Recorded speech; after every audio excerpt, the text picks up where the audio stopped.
1598년 11월 16일 저녁, 여전히 순천 앞바다를 지키고 있던 이순신에게 이런 보고가 올라옵니다. 왜적 4명이 배를 타고 나갔다. 왜적 4명, 그러니까 고니시의 부하들이 조명연합군의 봉쇄를 뚫고 순천 앞바다를 빠져나간 거예요. 아니, 이거 대체 어떻게 된 일일까요?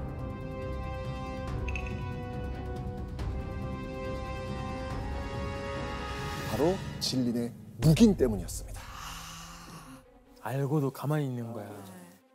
고니시는 본국으로 철수하는 것과 관련해서 다른 지역에 있는 일본군과 연락을 좀 취하게 해달라고 진린이가 아주 사정사정을 한 거예요.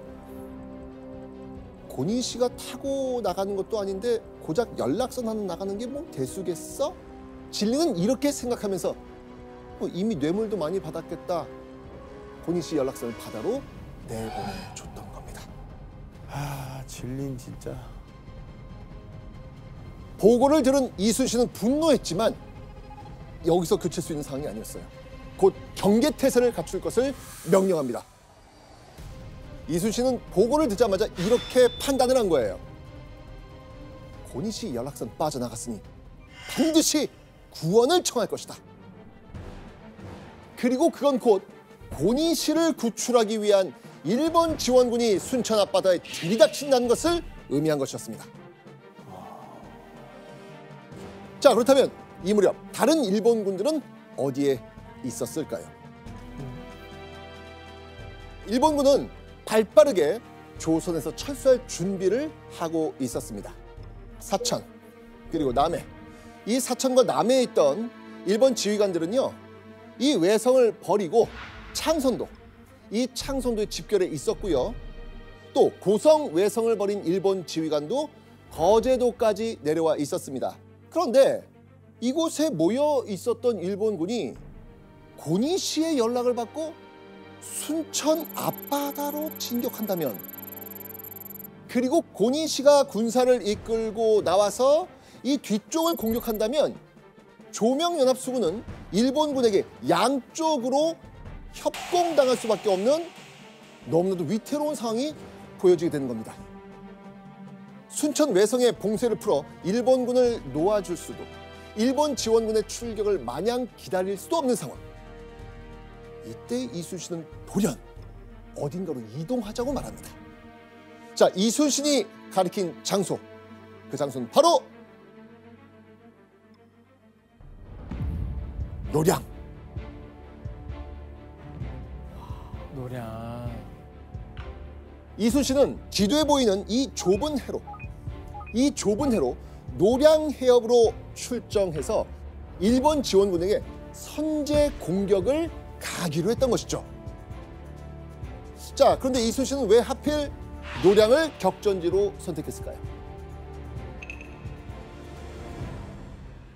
첫 번째, 이순신은 철수가 급한 일본군이라면 반드시 이 노량 해협을 지날 거라고 확신을 했습니다. 두 번째, 이 노량 주변에는요, 섬이 여러 개 있어가지고 아군의 배를 숨기기가 참 좋았습니다. 자, 지도를 보면요, 이 노량 해협 옆에 여기 관음포 보이시죠? 관음포는요, 여기 잘 보세요. 들어가 있네요. 네, 육지 쪽으로 움푹 파인 형태였기 때문에 여기에 배를 숨기면 외부에서는 잘 보이지 않겠죠. 와, 딱이다. 그래서 이순신의 조선수군은 노량 해협의 우측 관음포 부근에, 진린의 명나라 수군은 그 반대의 포진에 있기로 합니다. 그렇게 좌우 양쪽에서 대기하고 있다가 일본군이 노량 해협을 통과하는 순간 기습적인 선제 공격을 펼치는 게 바로 이순신의 전략이었던 겁니다.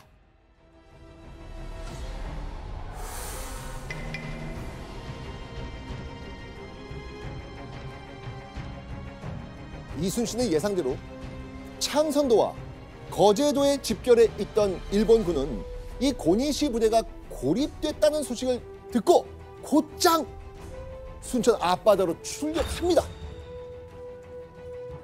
자, 그렇다면 이때 고니시를 구하기 위해 노량으로 향하는 일본 수군의 규모가 얼마나 됐을까요? 아, 근데 많지 않을 것 같은데. 근데 그래도 꽤 있지 않았을까요? 무려 500여 척. 500이요? 네. 왜 이렇게 많이 있는 우리가 조명연합군 수군 합쳐서 300척인데 문제는 이제 명나라 수군의 선박의 어떤 크기가 좀 작았어요. 그래서 어찌 보면 명군도 주 전투선으로는 조선의 판옥선을 빌려 쓰는 경우도 적지 않았거든요. 그러니까 실제 사용 가능한 조선 수군의 판옥선은 한 100척 전후 이렇게 우리가 추정을 하고 있습니다. 그러니까 협공의 위협과 전력을세를 극복하려면 선제 공격이 가장 효과적이었던 것입니다. 특히 이제 우리 전술적으로 본다면 오는 적을 마주 나가서 싸우는 것을 요격이라고 하거든요. 이순신은 어찌 보면 선제 기습이며 동시에 요격전을 벌였다 그렇게 볼 수 있을 것 같아요. 500여 척 대 300여 척의 불리한 싸움. 수적 열세뿐 아니라 일본 수군을 결코 만만히 볼 수 없는 이유가 또 있었습니다. 1년 전 바로 칠천량 해전에서 조선 수군을 괴멸시킨 일본군 지휘관, 바로 시마즈 요시히로였습니다. 임진왜란에 참전한 조선과 명나라 병사들로부터 귀신 장군이라고 불리는 공포의 대상이기도 했습니다. 그렇게 일본의 맹장이 이끄는 500여 척의 일본 수군은 조명연합수군의 숨통을 조이며 다가오고 있었습니다.